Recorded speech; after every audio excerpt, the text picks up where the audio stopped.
Assalamualaikum warahmatullahi wabarakatuh. Alhamdulillah wassalatu wassalamu ala asyrafil anbiya wal mursalin wa ala alihi washabihi ajma'in wa la haula wa la quwata illa billahil aliyil azim. Allahumma shalli wa sallim ala sayyidina Muhammadin abdika wa rasulika nabiyil ummi wa ala alihi washabihi wa sallim tasliman katsira amma ba'd. Alhamdulillah kita bisa berkumpul kembali dalam rangka ngaji bareng kitab Asy-Syarhu Ash-Shaghir karya Syekh Ibrahim Al-Qurani yang mensyarah, menjelaskan secara ringkas akidah Al-Qushasyi atau akidah Aswaja yang disusun oleh guru beliau yaitu Syekh Ahmad Al-Qushasyi dalam bait-bait akidahnya Manzumatul Qushasyi. Untuk itu marilah kita mulai acara kita pada kesempatan malam hari ini dan kita masih dalam suasana bulan Syawal. Untuk itu kami selaku perwakilan dari kru dan segenap keluarga besar Thariqah Syathoryah Mataraman serta Thariqah Syathoryah Indonesia mengucapkan minal aidin wal faizin kullu am wa antum bi khair.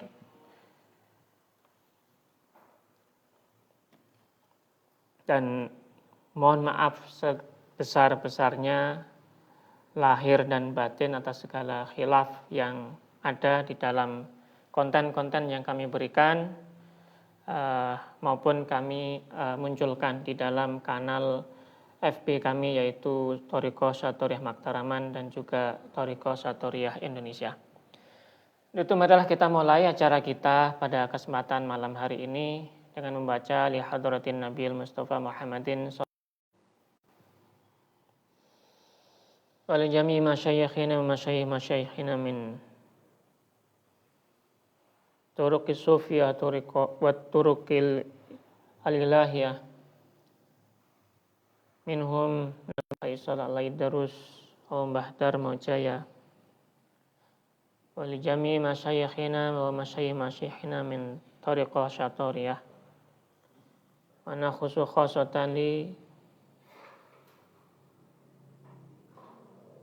Mbah Imam Fauzi wa Nur Basori wa Abu Syukur Salim Mbah Hasan Ulama wa Nyai Komaria Harjo Besari Mbah Panembahan Kiai Haji Abdurrahman wa Mbah Ahmadiyah Pacitan wa Mustahal Aliman wa Mursyadah wa Bagus Muhyiddin wa Syekh Abdul Muhyib Amijahan wa Syekh Abdul Rauf Al-Fansuri Al-Jawi Syekh Ibrahim Al-Qurani Syekh Ahmad Al-Qushasyi wa Syekh Sibaghatullah Syekh Ahmad bin Ali Asinawi Syekh Sibaghatullah bin Syekh Ruhullah wa Syekh Wajihuddin Al-Alawi Syekh Muhammad Ghuth Syekh Al-Hajj Khuduri Syekh Hadiyatullah Sarmas Syekh Al-Qadin Syathory Syekh Abdullah Syathory Syekh Muhammad Arif Syekh Muhammad Asyik Syekh Hadi Quli ma wara'an nahar wala jimi masyayikhina wa masyayikhina ila muntahahu ila awalil aqtabi Sayyidina Hasan wa Sayyidina Ali karamallahu wajah lahum minna jami'an al-fatihah. A'udzu billahi minasyaitonir rajim. Bismillahirrahmanirrahim. Alhamdulillahi rabbil alamin. Arrahmanir rahim. Maliki yaumiddin. Iyyaka na'budu wa iyyaka nasta'in. Ihdinas siratal mustaqim. Siratal ladzina an'amta 'alaihim ghairil maghdubi 'alaihim waladdallin. Amin amin ya rabbal alamin. Bismillahirrahmanirrahim. Kita lanjutkan kembali keterangan tentang akidah Syekh Ahmad Al-Qushasyi yang ditulis oleh Syekh Ibrahim Al-Qurani dalam kitab Syarhu Shaghir ini.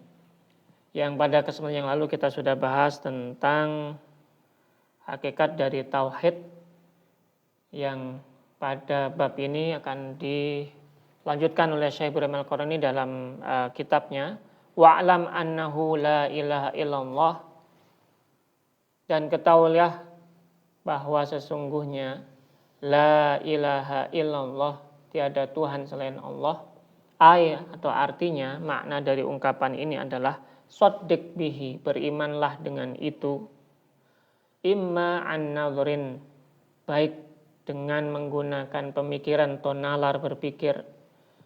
Wa imma an darurati nasyi'in an nuril makluf, maupun karena keharusan yang timbul dari cahaya yang dicurahkan ke dalam fil qalbil kasyifi, dalam hati manusia yang tersingkap atau yang di dalamnya menyingkap suatu kebenaran, an haqiqati ma jaa bihi Rasul sallallahu alaihi wasallam, tentang apa yang dibawa oleh Rasulullah sallallahu alaihi wasallam.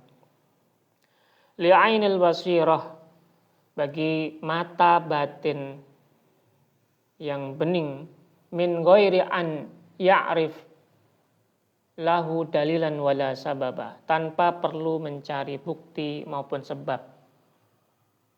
Kama qad qala, sebagaimana telah dikatakan ai Allah Ta'ala, oleh Allah Subhanahu wa taala, fil kitab al-munazzal ala Muhammadin sallallahu alaihi wasallam, Nabi Muhammad sallallahu alaihi wasallam, qaulan multabisan bi amrihi. Jadi ini sebenarnya melanjutkan keterangan bait dari Syekh Ahmad Al-Qushasi yang kemarin sudah kita bahas. Ini bait yang akan dijelaskan oleh Syekh Ibrahim Al-Qurani, dan di sini ungkapan yang disebut bi amrihi itu ada liqaunihi bi sighatil amr haitsu qala, bahwa ungkapan fa'lam, ungkapan di dalam hadis maupun di dalam ungkapan-ungkapan yang sering kita dengar, fa'lam annahu la ilaha illallah, kata fa'lam tadi itu sejatinya merupakan cuplikan atau nukilan dari ayat Al-Quran maupun dari dalil-dalil yang sangat sore sekali. Bi amrihi, dan perintahnya cukup jelas, liqaunihi bi sighatil amr haitsu qala fa'lam annahu la ilaha illallah. Sehingga di dalam baitnya Syekh Ahmad Al-Qushasi, beliau itu menyuplik, atau dalam istilah tradisi balaghah itu disebut dengan iktibas, menyuplik suatu uslub atau gaya bahasa baik dari ayat maupun dari hadis dan sebagainya, dan dimasukkan langsung ke dalam bait nazom, dan diungkapkan oleh Syekh Ahmad Al-Qushasi dalam ungkapan ini, yaitu dengan ungkapan wa'lam kama qad qala fil kitab.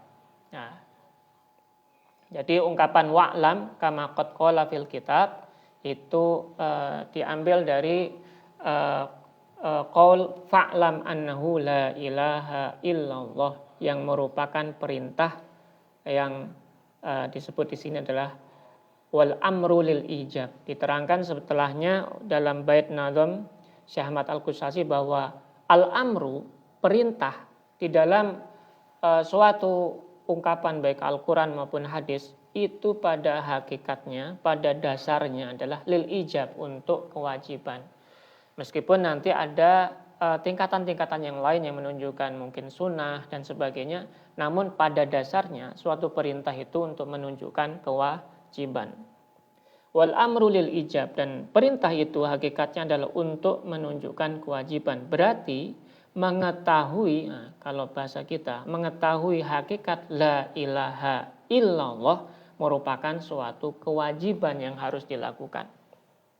Inda adami qarinatin sharifah, inda adami qarinatin sharifah, di mana di dalamnya tidak ada suatu qarinah yang merubah dari makna yang pokok, yaitu makna lil ijab tadi.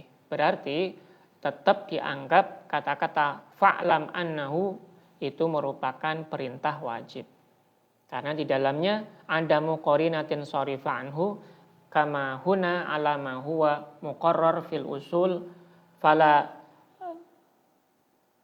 takhtalif anna imtithala amrihi al-wajib. Untuk itu janganlah engkau tatakhallaf, bisa juga janganlah engkau menyalahi perintah ini sebagaimana disebutkan di dalam atau ditetapkan di dalam kitab-kitab usul fikhi dan sebagainya. Untuk itu janganlah engkau menyalahi atau tidak menepati perintah ini sebagai wujud bentuk dari imtithala amrihi, melaksanakan perintahnya yang wajib, al-wajib. Bihasbi wus'ika wa darajatika, sesuai dengan kemampuanmu dan tingkatanmu. Bi'annahu atau ungkapan bi'annahu dalam bait itu sebagaimana yang tadi saya sebutkan di dalam baitnya Syekh Ahmad Al-Qusasi, bahwa setelah wa'lam kama qad qala fil kitab bi amrihi wal amru lil ijab, kemudian Syekh Ahmad Al-Qusasi menyebutkan bi'annahu yushiru. Kata bi'annahu yushiru di dalam keterangan Syekh Ibrahim Al-Qurani, beliau menjelaskan bahwa kata-kata bi'annahu maksudnya adalah kalimat bi'annahu di sini amrun bitauhidihi fil uluhiyah, yaitu perintah untuk mentauhidkannya di dalam sifat-sifat ketuhanan, bisigoti dengan bentuk annahu yushiru dzalika ay bidomirin, bahwa dia itu menunjukkan perintah tersebut, menunjukkan ungkapan tersebut, menunjukkan isyarat tersebut bidomirin innahu, dengan domir yang ada di dalam kata innahu, hu itu. Isyarah maknawiyah, di mana petunjuknya atau isyarat-isyaratnya itu bersifat maknawi, la nahwi, bukan bersifat struktural atau bersifat normatif saja. Nahwa dzatihi, kepada zatnya. Ini dalam ungkapan baitnya Syekh Ahmad Al-Qusasi, beliau menyebutkan bi'annahu yushiru nahwa dzatihi. Diterangkan oleh Syekh Ibrahim Al-Qurani bahwa kalimat nahwa dzatihi fa inna dhamir wa in kana li sya'an lakinnahu mufassarun bi jumlati la ilaha illallah. Walaupun kalimat kata-kata nahwa dzatihi di sini umpamanya domir yang ada di dalamnya, meskipun domir itu domir sya'an. Domir sya'an sebagaimana kita pahami di dalam ilmu nahwu adalah domir yang tidak ada rujukan sebelumnya, tidak dimunculkan kalimat yang merujuk ke ungkapan atau kata sebelumnya, sehingga disebut domir yang hanya bisa dirasakan. Kata-kata sya'an itu adalah perasaan. Hanya orang yang paham saja yang paham kemana rujukannya. Ibaratnya, kemana dia? Oh, dia ke sana. Yang tahu adalah orang yang bercakap-cakap. Nah, di sini namun di dalam keterangan ini disebutkan bahwa tafsir dari domir sya'an ini adalah kalimat la ilaha illallah. Adalah ala tauhidil haq, yang menunjukkan tauhid, mentauhidkan al-haq Allah di dalam ketuhanannya, sifat-sifat ketuhanannya. Wa sya'nu alladhi huwa ibaratun an tauhidid dzati fil uluhiyah isyaratun ila dzat li ta'lam. Wa sya'an, sedangkan sya'an, dhamir sya'an alladhi huwa yang disebutkan di dalam ungkapan tersebut merupakan suatu ibarat dari an tauhidid dzati, dari tauhid, mentauhidkan zatnya, fil uluhiyah, di dalam sifat-sifat ketuhanan, isyarah yang menunjukkan ila dzat, kepada zatnya. Nah, nanti untuk keterangan zat dan sebagainya akan diungkapkan di kalimat sebelumnya. Karena kita sering sekali mungkin salah pemahaman tentang kalimat zat. Zat atau zat itu sering salah pemahaman untuk memahami kata zat atau zat. Selama ini kita memahami zat itu material dan sebagainya, ternyata akan disebutkan di dalam ungkapan setelah ini. Lita'lam. Nah, setelah itu di dalam bait setelahnya Syekh Ahmad Al-Qusasi menyebutkan lita'lam. Jadi bait lengkapnya bi'annahu yushiru nahwa dzatihi lita'lama al-ilaha fi simatihi. Lita'lama al-ilaha fi simatihi, yang dimaksud kata lita'lama maksudnya amrun bitauhidi, itu adalah perintah untuk mentauhidkan atau untuk bertauhid alal wajhil madkur, dengan cara yang disebutkan. Lita'lam, agar engkau, supaya engkau mengerti al-ilaha fi simati, tentang Tuhan fi simati, di dalam sifat-sifatnya, di dalam segala aspeknya, sifatnya, af'alnya, dan sebagainya. Atau yang dimaksud simatihi itu al-ilah fi simatihi dalam bait tersebut oleh Syekh Ibrahim Al-Qurani diterangkan, maksudnya adalah fi syu'unuhi, di dalam segala hal yang berurusan dengan Tuhan. Allati minha tanzilul kalam, yang mana di dalamnya atau di antaranya dari simatnya Tuhan, dari su'nya Tuhan adalah tanzilul kalam ala nabi, menurunkan ungkapan-ungkapan kalam kepada Nabi Muhammad sallallahu alaihi wasallam. Al-munqasim alal khobari wal hikami allati min aqsamihi al-amru, yang terbagi, ya kalamnya tadi terbagi atas yang pertama khobar, suatu informasi, yang kedua hikam, hikmah-hikmah maupun petunjuk-petunjuk dan sebagainya, allati yang mana min aqsami dari bagian-bagian khobar maupun hikmah itu tadi adalah atau mungkin hukum-hukum itu tadi adalah al-amru, perintah, alladzi min afrodihi al-amru bil ilmi, yang mana di antara perintah itu adalah perintah untuk mengerti, bil ilmi, mengerti tentang apa? Bi tauhidil uluhiyah, untuk mengerti tentang tauhid ketuhanan. Fi qaulihi, dalam ungkapan Al-Qur'an yang disebutkan di dalam surat Muhammad, itu ungkapannya di dalam surat Muhammad itu di sini disebutkan di dalam kitab Syarhus Shaghir ini oleh Syekh Ibrahim Al-Qurani, fa'lam annahu la ilaha illallah. Yang kalau kita baca di dalam surat Muhammad itu akan lebih panjang lagi ya. Fa'lam annahu la ilaha illallah wastaghfir li dzambika walil mu'minina wal mu'minat wallahu ya'lamu mutaqallabakum wa mathwakum, itu dari surat Muhammad ayat 19. Berarti kata-kata di dalam ayat ini fa'lam, kata itu maknanya adalah maka ketahuilah. Kata ketahuilah ini kata perintah. Dan ternyata perintah ini bagian dari sifat-sifat Tuhan untuk hambanya agar dia mengerti, perintah untuk mengerti tentang tauhid ketuhanan. Berarti kita diperintahkan Allah untuk mengerti tentang tauhid. Tidak hanya tahu gitu. Wa innama kana dzalika muqtadiyan lil ilmi bihi fi syu'unihi allati minha ma dzukir. Meskipun di antara dari kandungan dari pengertian kalimat al-ilmu di situ adalah sebagaimana yang disebutkan tadi tentang tauhidul dzat dan sebagainya. Di antaranya minal ma'lumi al-bayyini inda kulli muttasifin, ya sebagaimana yang diketahui, yang secara gamblang diketahui bagi orang-orang yang mengerti tentang sifat-sifat, annahu la yaqulu ghairu dzati qaili, bahwa dia itu tidak mengucapkan selain zat qailihi, zat yang mengucapkannya, zat yang memiliki sifat berbicara.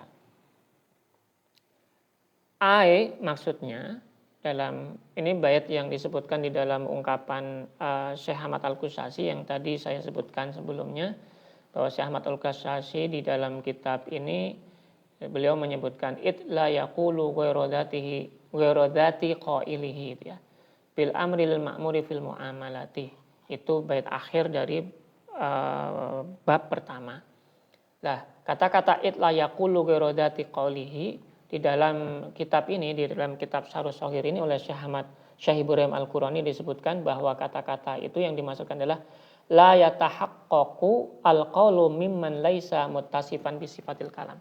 Tidak akan mungkin suatu ungkapan itu terrealisasi dari seseorang laisa muttasifan bisifatil kalam, dari orang yang tidak memiliki sifat, atau dari sesuatu atau seseorang yang tidak memiliki sifat kalam. Artinya fa'lam annahu la ilaha illallah, kalau kita mengatakan bahwa zatnya itu tidak memiliki sifat kalam, berarti qail juga tidak gitu. Berarti ungkapan karena dia memiliki sifat qail, qaul dan sebagainya, atau fiilnya itu yaitu mengucapkan dan sebagainya, otomatis memiliki sifat kalam juga gitu. Karena qaul itu bagian dari kalam. Begitu juga sebaliknya. Lakin la syakka anna hadzal kalam khitabun minallahi li rasuli. Tapi tidak dapat dipungkiri bahwa kata kalam di sini merupakan khitab. Kata-kata fa'lam annahu la ilaha illallah ini hakikatnya adalah khitab, suatu ungkapan dari Allah kepada li rasulihi sallallahu alaihi wasallam. Pada awalnya adalah kepada Rasulullah sallallahu alaihi wasallam. Fayakunul haqqu dzat laha qaul. Untuk itu Allah itu adalah zat yang memiliki qaul, ungkapan, ucapan. Huwa sifatun qaimah, dan qaul ini merupakan sifat qaimah yang melekat, yang ada bihi, yang ada di dalam diri zat Allah. La kama yazam'uhu al-mu'tazilah, tidak seperti yang diklaim oleh orang-orang Mu'tazilah. Annahu ta'ala, bahwa orang-orang Mu'tazilah itu menganggap Allah itu ta'ala itu mutakallim atau memiliki atau berbicara, tapi maknanya menurut orang-orang Mu'tazilah itu adalah khaliqun lil kalam, menciptakan ungkapan. Fi ghairi maudhuhin, di dalam suatu ucapan yang tidak jelas. Anal makhluk fil ghair sifatun dzalika la wasfal haq, lakin Allah qail wa mutakallim bi ijma'il anbiya. Anal makhluk, bahwa makhluk fil ghair, di dalam hal lainnya, merupakan sifatu dzalika, merupakan sifat dari, juga memiliki sifat dari ungkapan kata kalam tadi. Ini mungkin kalau kita membacanya agak sedikit membingungkan kita, namun hakikatnya sebenarnya seperti ini ya, lebih simpel aja ya kita pahami, bahwa Allah itu zat yang memiliki sifat kalam. Otomatis ketika memiliki sifat kalam, berarti bisa aja dia itu mengungkapkan suatu ungkapan kepada makhluk dan sebagainya. Pahamnya seperti itu. Sedangkan menurut pemahaman Mu'tazilah, Allah itu menciptakan suatu ungkapan. Zatnya sendiri tidak seperti yang kita bayangkan. Mungkin seperti itu orang Mu'tazilah, karena nggak bisa ditafsiri sebagaimana orang-orang umum mentafsirkannya. Maka orang-orang Mu'tazilah mereka lebih cenderung untuk tidak mau memberikan sifat kepada Tuhan atau menyematkan sifat kepada Tuhan. Yang bisa disifati ya manusia, tapi Tuhan tidak. Makanya ketika ada ungkapan Allahu mutakallim atau Allah itu berbicara, itu maknanya bagi orang-orang Mu'tazilah adalah Allah menciptakan suatu kalam bagi manusia, mungkin seperti itu. Sedangkan Allah sendiri berbicara bagaimana? Enggak tahu. Orang-orang Mu'tazilah enggak mau berkomentar tentang itu. Mereka lebih cenderung untuk ta'til, menghindari pensifatan atau bahkan menafikan. Ada yang lebih ekstrim lagi, menafikan. Ya. Seperti itu. Padahal lakinallahu qailun mutakallim. Allah itu adalah zat yang qail, berbicara, dan mutakallim, mengungkapkan suatu ungkapan. Bi ijma'il anbiya, itu sudah merupakan ijma'nya para nabi gitu. Falahu qaul, untuk itu dia adalah zat yang memiliki qaul, ucapan. Huwa sifatu, dan qaul ini sifatnya sifat Allah, sifat Tuhan. Wa hadza kullu istitrat limazidil i'tina bimasatil kalam. Dan ungkapan ini secara umum ada yang mungkin menafikannya dan sebagainya, khususnya di dalam permasalahan ilmu kalam, ilmu tentang akidah itu dan sebagainya. Oke, kita lanjutkan. Wa amma qauluhu, adapun ucapan dalam bait yang disebutkan selanjutnya adalah bil amri lil ma'muri fil muamalati. Oleh Syekh Ibrahim Al-Qurani dijelaskan, fa madkurun fi siyaqil tamtsili wa laysa tab'id fil hasr. Yang dimaknai dari ungkapan bil amri itu maknanya adalah dengan perintah ya. Maksudnya Allah itu mewajibkan suatu perintah, yaitu dari ungkapan fa'lam annahu la ilaha illallah itu, dan kata fa'lam itu adalah perintah. Perintah itu ditujukan untuk lil ma'muri, bagi orang yang diperintahkan atau bagi yang diperintahkannya, fil muamalati, di dalam suatu muamalah. Nah, famadkur fi siyaqit tamtsil ini, dalam yang disebutkan dalam ungkapan ini bentuknya seperti analogi atau perumpamaan. Bukan laisa tab'id, bukan pembatasan. It la yatakalam bil khobar aydan ghairu dzati qailihi kadzalika baqiyatu ma yatakallam bihi min ayyi naw' kana wa huwa dhahir. Dan karena tidak ada batasan, maka dia adalah zat yang bisa mengucapkan atau mengungkapkan ungkapan apapun, terserah dia, baik yang tertulis dalam Al-Quran maupun yang terilhamkan kepada jiwa manusia dan sebagainya. Nah, itu semuanya terserah dia, karena dia adalah zat yang bisa mutakallim atau qail.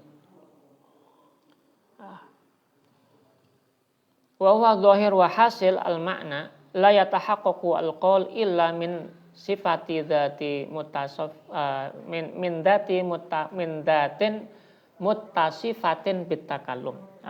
Dan hasilnya adalah yang dimaksud dari ungkapan tadi, kita mungkin di sini adalah Syekh Ibrahim Al-Qurani itu ingin mengkritisi pendapatnya Mu'tazilah bahwa yang dimaksud dari mutakalim itu adalah khaliqul kalam.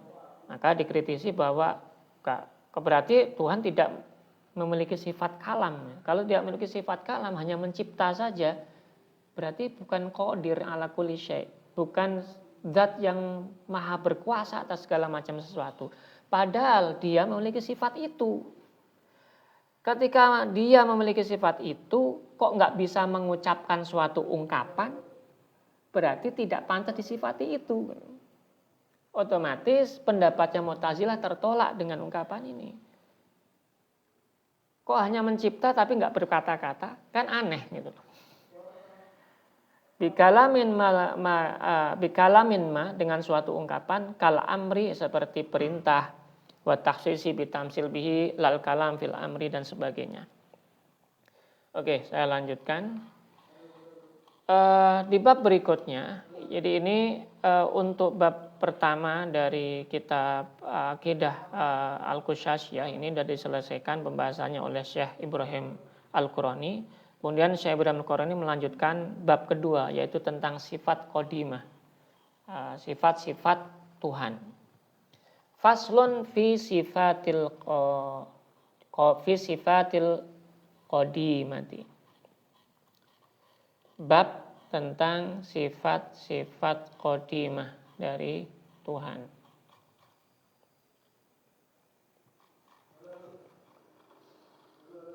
Faslun fi sifatil qadimati. Bab tentang sifat-sifat qadimah.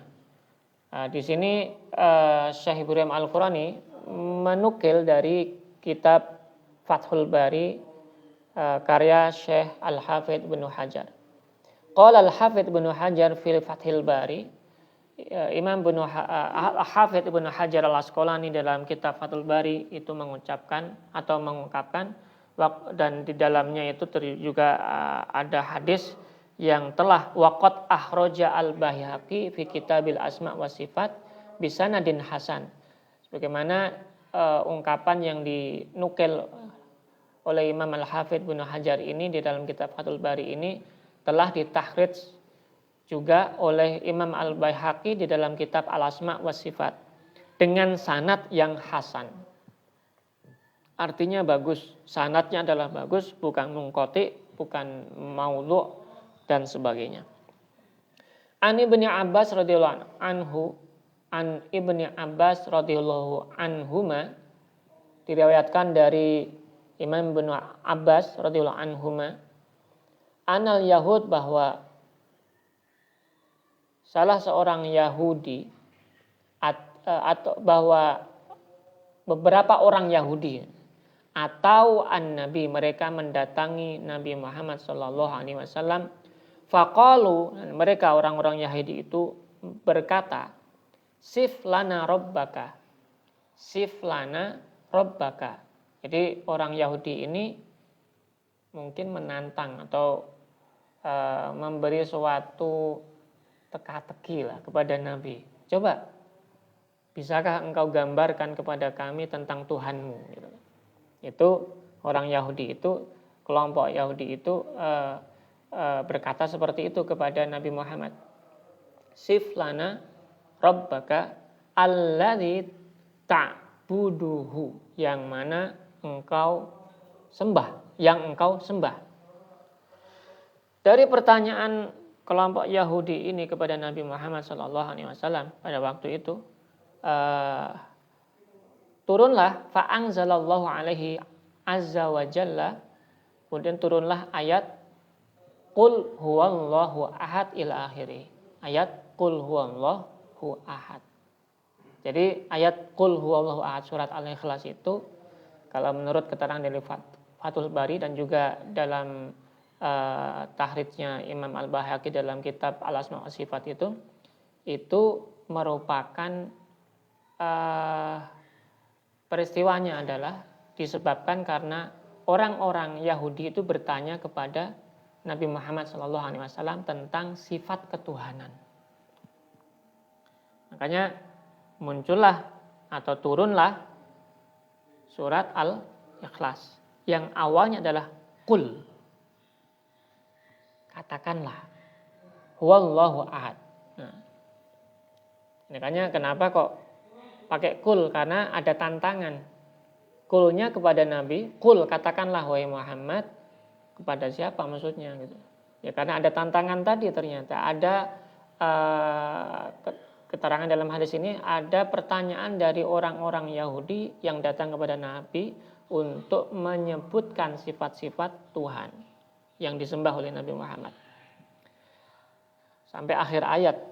Faqala, kemudian Nabi berkata, hadhihi sifatu rabbi, inilah sifat Tuhanku azza wa jalla. Qul huwallahu ahad, Allahu ahad. Itu bagiannya itu. Kalau terlalu ya kita bisa baca surat Al-Ikhlas sampai akhir. Namun intinya adalah huwa ahad. Tsumma qala, kemudian waqad qala subhanahu wa ta'ala, subhana rabbika rabbil izzati amma yasifun, fanazha nafsahu amma yasifun an sifatin naqs wa mafhumuhu an wasofahu bisifatin al-kamali masyru'. Waqad qala, dan kemudian telah berkata Nabi Muhammad SAW juga mengatakan bahwa waqad qala subhanahu, dan juga Allah juga mengatakan dalam beberapa ayat, subhana rabbika rabbil izzati amma yasifun dan sebagainya. Itu yang biasa kita baca di dalam akhir bacaan doa ya, maupun beberapa ungkapan-ungkapan yang sering kita dengar dalam doa-doa dan sebagainya. Nah, ternyata kalimat subhana rabbika, subhana maha suci Tuhanmu, rabbil izzati, Tuhan yang memiliki kemuliaan, amma yasifun, yang mulia, amma yasifun, sebagaimana mereka orang-orang itu sifati. Artinya Tuhan tentu memiliki sifat di sini. Dan di sini diterangkan lagi fanazzaha nafsahu. Tuhan itu, Allah itu hakikatnya dalam keterangan ayat ini subhana rabbika rabbil izzah. Subhana rabbika, maha suci Tuhan, berarti suci ya. Artinya Allah itu nazzaha, meniadakan atau membersihkan nafsahu dirinya amma yasifun dari sifat-sifat yang disifati orang-orang itu, yaitu sifat apa? Min sifatin naqsi, dari sifat-sifat yang kurang, sifat-sifat yang tidak pantas, bahasa lainnya begitu mungkin. Dan mafhumuhu, yang bisa kita pahami bahwa dari keterangan ini bahwa an wasofahu bisifatil kamal, bahwa mensifatinya